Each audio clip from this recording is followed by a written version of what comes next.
जरा सोचो, तुम्हें एक झूठे केस में फंसाकर दुनिया की सबसे खतरनाक जेल में भेज दिया जाए। मेरा नाम है विशाल, अनोखी फिल्म्स में आपका स्वागत है और चलिए सुनते हैं हमारी आज की कहानी। कहानी की शुरुआत होती है 1931 के पेरिस शहर में, जहां पेपलोन नाम का एक शातिर आदमी रहता था जो किसी भी ताले को खोलने में माहिर था। एक दिन चोरी के बाद उसने हीरे अपने बॉस को दिए तो उसका बॉस पूछने लगा कि कहीं तुमने थोड़े बहुत हीरे रख तो नहीं लिए, लेकिन पेपलोन ने साफ इनकार कर दिया। तभी उसके सामने एक बुरी तरह जख्मी आदमी को लाया गया और बॉस ने उसे धमकी देकर कहा कि मुझसे झूठ बोलेगा ना तो ऐसा हाल कर दूंगा। ये देखकर पेपलोन थोड़ा घबरा गया, लेकिन वो अपने काम के पैसे लेकर वापस चला आया। वो सीधा अपनी गर्लफ्रेंड नैनिटी से मिलने पहुंचा और उसे कुछ हीरे तोहफे में दिए जो उसने अपने बॉस से छिपा लिए थे। उसी पल एक आदमी ने छिपकर नैनिटी के हाथ में वो नेकलेस देख लिया। खैर, फिर उन दोनों ने एक साथ रात गुजारी और नैनिटी ने कहा कि वो जुर्म की इस दुनिया से दूर अपना एक छोटा सा घर बसाना चाहती है। पर अगली सुबह अचानक उनके घर पुलिस आ गई और उन्होंने पेपलोन पर उसी आदमी के कत्ल का इल्जाम लगाया जिसे उसके बॉस ने पीटा था। पेपलोन ने उन्हें समझाने की कोशिश की कि वो बेगुनाह है, लेकिन पुलिस वाले उसे जबरदस्ती गिरफ्तार करके ले गए। पेपलोन समझ गया था कि ये पुलिस वाले उसकी कोई बात नहीं सुनेंगे, इसीलिए उसे इस जेल से भागना ही होगा। इसके बाद पेपलोन ने जुलॉट नाम के एक कैदी से दोस्ती की। जुलॉट ने उसे बताया कि यहाँ से भागने के लिए बहुत सारे पैसों की जरूरत है। फिर उसने डेगा नाम के कैदी की तरफ इशारा करके कहा कि ये तुम्हारी मदद कर सकता है। असल में डेगा के पास बहुत पैसा था, लेकिन फिर एक दिन वो नकली नोट बनाता पकड़ा गया। खैर, फिर सभी कैदियों को कश्ती के जरिए पीनल कॉलोनी नाम की एक जेल में भेज दिया गया। जब रात हुई तो पेपलोन ने डेगा से कहा कि मैं पैसों के बदले में जेल में तुम्हारी सुरक्षा कर सकता हूँ, लेकिन डेगा ने उसका ऑफर ठुकरा दिया। उस रात सोते समय डेगा ने देखा कि किसी ने उसके साथ सो रहे कैदी का बेरहमी से कत्ल कर दिया, क्योंकि उसने अपने पेट में पैसे छिपा रखे थे। ये देखकर डेगा बुरी तरह डर गया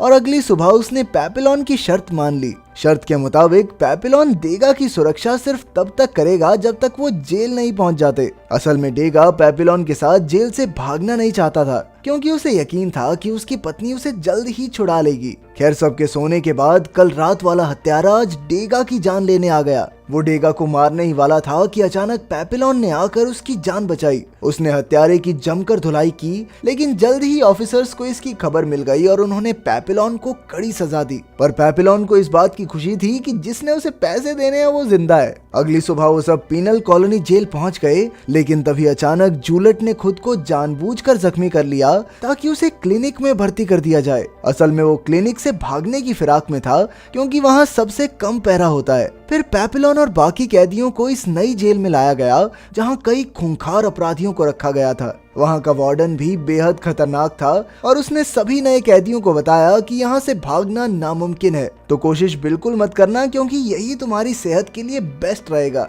अगर किसी ने भागने की कोशिश की तो उसे 2 साल काला पानी की सजा होगी। अगर दूसरी बार भागते हुए पकड़े गए तो 3 साल की सजा और। लेकिन जो तीसरी कोशिश करता पकड़ा गया, उन्हें डेविल्स आइलैंड नाम की एक जेल में भेज दिया जाएगा, जहां रहकर हर इंसान पागल हो जाता है। और तो और, अगर किसी ने कोई कत्ल किया तो सबके सामने उसका सर धड़ से अलग कर दिया जाएगा। इसके बाद सभी कैदियों को पत्थर उठाने का काम मिला। कुछ दिन बाद पेपलोन की मुलाकात एक कश्ती वाले से हुई। पेपलोन ने उसे कश्ती के बदले ढेर सारा पैसा देने का वादा किया और वो मान भी गया। उसने पेपलोन को अगली रात किनारे पर मिलने को कहा। तभी अचानक एक खूंखार कैदी को इस प्लान की भनक लग गई और उसने पैसों के लिए डेगा पर हमला कर दिया। पर इस बार भी पेपलोन ने उस कैदी को धूल चटाकर डेगा की जान बचाई। ये सब देखकर डेगा को एहसास हो गया कि पेपलोन के बिना तो वो यहाँ एक दिन भी जिंदा नहीं बच पाएगा। अब उसके पास कोई और चारा नहीं था, इसीलिए उसने भी पेपलोन के साथ भागने का फैसला किया। फिर अगली सुबह सभी कैदियों को मैदान में इकट्ठा किया गया। असल में जूलॉट ने भागने की कोशिश में 2 गार्ड्स की हत्या कर दी थी। कुछ ही पलों में उसका सर धड़ से अलग करके उसे मौत के घाट उतार दिया गया।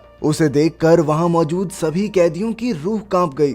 इसके बाद वार्डन ने पेपलोन और डेगा को जूलॉट की लाश शमशान में ले जाने का हुक्म दिया। पर रास्ते में अचानक डेगा उल्टियां करने लगा, क्योंकि उसने आज तक कोई लाश ही नहीं देखी थी। तब पेपलोन ने उसे समझाने की कोशिश की, पर कोई फायदा नहीं हुआ। तभी एक गार्ड ने वहां आकर डेगा को लाश उठाने को कहा, लेकिन जब डेगा नहीं माना तो वो डेगा पर कोहड़े बरसाने लगे। मगर पेपलोन से ये सब नहीं देखा गया, इसीलिए उसने गुस्से में एक पत्थर उठाकर गार्ड के सर पर दे मारा। इसके बाद वो वहां से भाग निकला, लेकिन बेचारा डेगा तो डर के मारे हिल भी नहीं पाया। खैर रात को पेपिलोन नदी किनारे कश्ती वाले से मिलने पहुंचा। जब पेपिलोन ने उससे कश्ती मांगी तो वो आदमी जोर जोर से हंसने लगा। पेपिलोन ने मुड़कर देखा कि गार्ड्स ने उसे चारों ओर से घेर लिया था। तब ये खुलासा होता है कि ये बोट वाला आदमी ही वार्डन को भागने वालों की खबर देता था और इसके बदले में उसे काफी सारे पैसे भी मिलते थे। जल्द ही पेपिलोन को जेल में वापस लाया गया। वहाँ वार्डन ने बताया कि जिस गार्ड को उसने पत्थर से मारा था वो जिंदा बच गया है, इसलिए पेपिलोन को मौत की सजा तो नहीं होगी,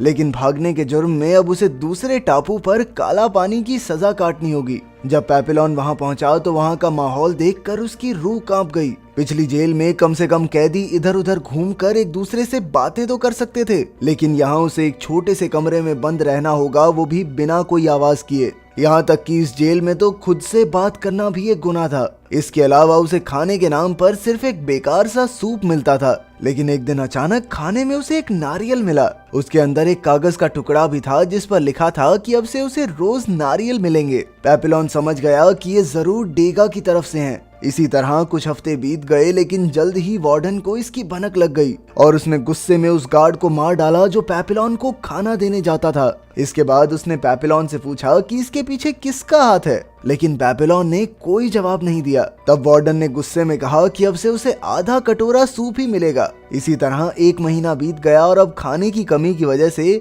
पेपिलोन सूख कर कांटा हो गया था। एक दिन वार्डन अचानक उसके लिए स्वादिष्ट खाना लेकर आया और उसे नारियल भेजने वाले का नाम पूछा, लेकिन इस बार भी पेपिलोन ने मुंह नहीं खोला। तब गुस्से में आकर वार्डन ने उसे बाकी की सजा अंधेरे में काटने का हुक्म दिया। अब पेपिलोन की हालत बद से बदतर हो गई थी। ना उसे ढंग का खाना मिलता, ना किसी से बात कर सकता, और अब अंधेरे की वजह से तो उसे आसपास की चीजें तक दिखाई नहीं दे रही थी। जल्द ही अकेलेपन और भूख की वजह से उसकी दिमागी हालत बिगड़ने लगी। अब वो इतना कमजोर हो गया कि हिल भी नहीं पा रहा था, इसीलिए उसे हॉस्पिटल ले जाना पड़ा। इत्तेफाक से डेगा भी अब उसी जेल में काम करने लगा था।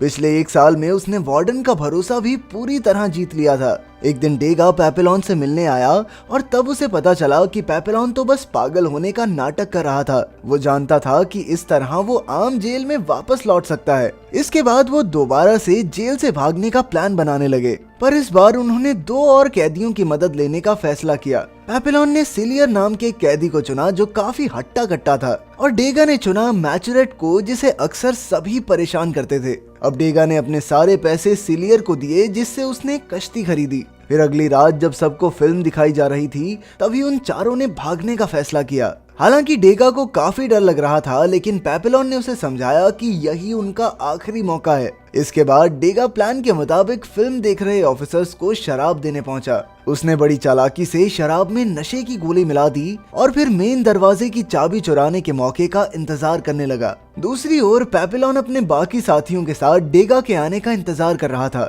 लेकिन अचानक से जोरदार बारिश शुरू हो गई। तभी लाइट चली गई और सिलियर ने कहा कि उन्हें अभी भाग जाना चाहिए, लेकिन पेपिलोन अपने दोस्त डेगा के बिना कहीं जाने को तैयार नहीं था। खुशकिस्मती से डेगा उसी पल चाबियां लेकर आ गया और फिर अंधेरे का फायदा उठाकर उन चारों ने दरवाजा खोला और तुरंत जेल से भाग निकले। लेकिन भागते भागते रास्ता खत्म हो गया और अब नदी किनारे पहुंचने के लिए उन सबको नीचे कूदना था। पेपिलोन, सीजर और मैचुरेट तो कूदकर नीचे पहुंच गए, लेकिन जैसे ही डेगा कूदने लगा अचानक लाइट वापस आ गई। इससे डेगा घबरा गया और धड़ाम से नीचे जा गिरा। अब वो चल भी नहीं पा रहा था, इसीलिए सिलियर ने कहा कि उन्हें डेगा को यहीं छोड़ देना चाहिए, पर पेपिलोन अब भी नहीं माना। उसने मैचुरेट के साथ मिलकर जख्मी डेगा को सहारा दिया। वो सभी किनारे तक पहुंच गए जहां एक कश्ती उनके लिए तैयार खड़ी थी। वो चारों बिना समय गवाए कश्ती में बैठे और अंधेरे समुद्र में आगे बढ़ गए। कुछ घंटों बाद जब सूरज उगा तो सिलियर को एहसास हुआ कि वो अब तक ज्यादा दूर नहीं आए थे। तब उन्होंने हिसाब लगाया कि ये कश्ती काफी छोटी है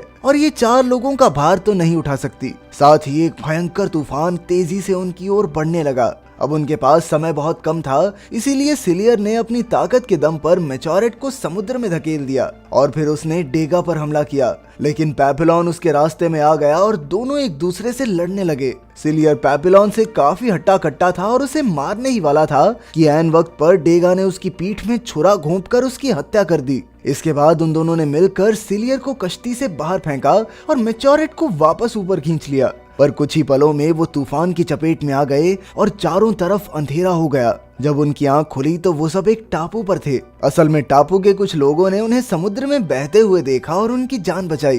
तभी एक नन ने वहां आकर पेपिलॉन को बताया कि ये टापू कोलंबिया में है। शाम को पेपिलॉन ने डेगा से कहा कि उन्हें जल्द से जल्द यहाँ से निकलना चाहिए, लेकिन डेगा ने कहा कि अगर वो जाना चाहता है तो जा सकता है, क्योंकि अब उनकी डील खत्म हो चुकी है। असल में वो भाग भाग कर थक चुका था। अब वो आराम से अपनी जिंदगी किसी एक जगह पर गुजारना चाहता था। फिर पेपिलॉन मैच्योरेट के पास गया, लेकिन वो भी टापू की लड़कियों पर लट्टू हो गया था। आखिरकार पेपिलॉन ने अकेले ही वहां से निकलने का फैसला किया, पर तभी अचानक उसकी नजर कुछ ऑफिसर्स पर पड़ी और वो समझ गया कि उस चालाक नन ने उनकी खबर पुलिस को दे दी है। अब पेपिलॉन ने फटाफट जाकर डेगा को उठाया, लेकिन उसी पल ऑफिसर्स ने उन्हें पकड़ लिया। तभी उन्होंने मैच्योरेट को पकड़कर गोली मार दी और आखिरकार पेपिलॉन और डेगा को गिरफ्तार करके एक बार फिर से जेल भेज दिया गया। इसके 5 साल बाद हम देखते हैं कि पेपिलॉन ने काला पानी की सजा पूरी कर ली थी और अब उसे डेविल्स आइलैंड जेल में भेजा जा रहा था। लेकिन वहां जाकर पेपिलॉन हैरान रह गया, क्योंकि डेगा भी वहीं कैद था। असल में उसने ऑफिसर्स की शराब में नशा मिलाया था, इसीलिए उसे तो पहले ही डेविल्स आइलैंड भेज दिया गया था। एक दूसरे को पूरे 5 साल बाद देखकर वो दोनों काफी खुश हुए। फिर शाम को दोनों समुद्र किनारे बैठे थे कि पेपिलॉन को एक आइडिया आया। उसने डेगा से कहा कि अगर वो एक छोटी सी राफ्ट बनाए तो समुद्र की लहरें खुद ब खुद उन्हें दूसरे छोर तक ले जाएंगी। पर डेगा ने कहा कि भाई देख, तूने जो करना है कर ले, लेकिन मुझे इससे बाहर रख प्लीज। वो पिछले 5 साल से यहाँ शांति से जिंदगी गुजार रहा था और तो और उसकी पत्नी ने भी किसी और से शादी कर ली थी, इसीलिए अब उसे वापस लौटने में कोई खास इंटरेस्ट भी नहीं था। खैर, उसने फिर भी नारियल से राफ्ट बनाने में पेपिलॉन की मदद की। अगली सुबह दोनों दोस्तों ने एक दूसरे को गले लगाकर अलविदा कहा और फिर पेपिलॉन राफ्ट समुद्र में फेंक कर उस पर कूद गया। खुशकिस्मती से उसका प्लान कामयाब रहा और लहरें उसे दूसरी ओर ले जाने लगी। उसे जाते देख डेगा की आंखों में भी आंसू आ गए। अगर वीडियो पसंद आई तो लाइक कर देना, चैनल को सब्सक्राइब कर देना। मिलते हैं अगली वीडियो में।